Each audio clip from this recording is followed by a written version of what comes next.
Un an après la chute du président Ibrahim Boubacar Keïta, le Premier ministre, Choguel Maïga, vient d'annoncer l'organisation des Assises nationales pour la refondation du Mali. Cette décision donne de l'espoir au peuple et nous incite à proposer quelques moyens pour rétablir l'ordre constitutionnel, qui devrait contribuer à résoudre les si grands problèmes que rencontre le Mali depuis l'indépendance. Mais un avenir meilleur se dessine-t-il alors que les obstacles sur la voie de la refondation sont nombreux? Comme nous l'écrivions dans une récente chronique, sortir de cette crise aux multiples facettes doit passer par la rédaction d'une nouvelle constitution. En effet, il est illusoire d'espérer que le texte de 1992 soit réactivé, parce que la Cour constitutionnelle a entériné la supériorité de la charte de transition.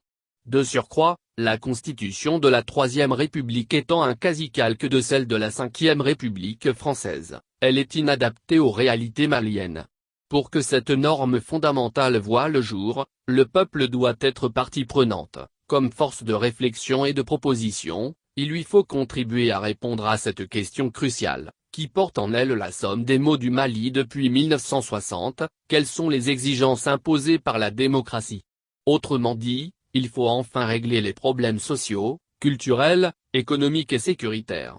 Or, à en croire ces déclarations passées, le régime de transition devrait céder la place aux civils dans 6 mois, après l'organisation d'une élection présidentielle et d'un scrutin législatif.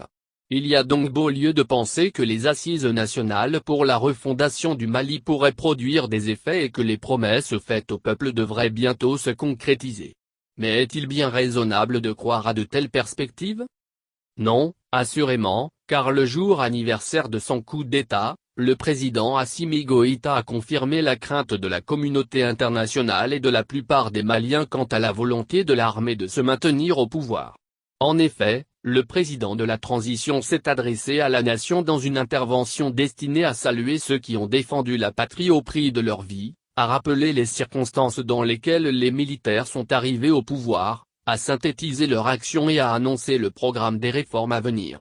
Or, si le discours est honnête et lucide en apparence, notamment sur la situation générale du Mali, car le colonel Goïta évoque bien la nécessaire refondation de l'État et fédérateur car il en appelle à l'unité il confine au plus grand cynisme. Au lieu de parler de coup d'État, ce qui aurait nui à sa légitimité, le chef de la junte, prudent, préfère l'euphémisme. Le 18 août 2020, c'est le peuple qui a pris son destin en main. Mais ce travestissement de la réalité ne trompe personne. Surtout pas quand, un peu plus loin, le président Assimi Goïta justifie le putsch. L'armée ne pouvait rester dans l'attentisme, elle a donc pris ses responsabilités pour intervenir et permettre la concrétisation du vœu populaire, le changement, en vue de la refondation de l'État. Pourtant, dans une démocratie, l'armée n'a pas d'initiative à prendre en matière politique. De même, comment ne pas s'indigner des satisfecit de l'homme fort du Mali, content d'avoir instauré de nouvelles institutions et un nouveau gouvernement? Les citoyens ne peuvent pas partager son enthousiasme, puisque personne n'a cherché à connaître leur accord sur ces questions cependant essentielles. À tout prendre, il semble que le chef de l'État ne se rende pas compte que les mesures prises ne reflètent non pas l'avis de la majorité, mais le sien seul. Par conséquent, si son programme est bel et bien louable, il n'est pas crédible. Qui peut croire que la caste en uniforme qui dirige le pays souhaite vraiment sécuriser le pays, le développer, instaurer une gouvernance vertueuse, réussir des élections transparentes et raffermir la cohésion nationale, au vu de son bilan catastrophique ces 12 derniers mois?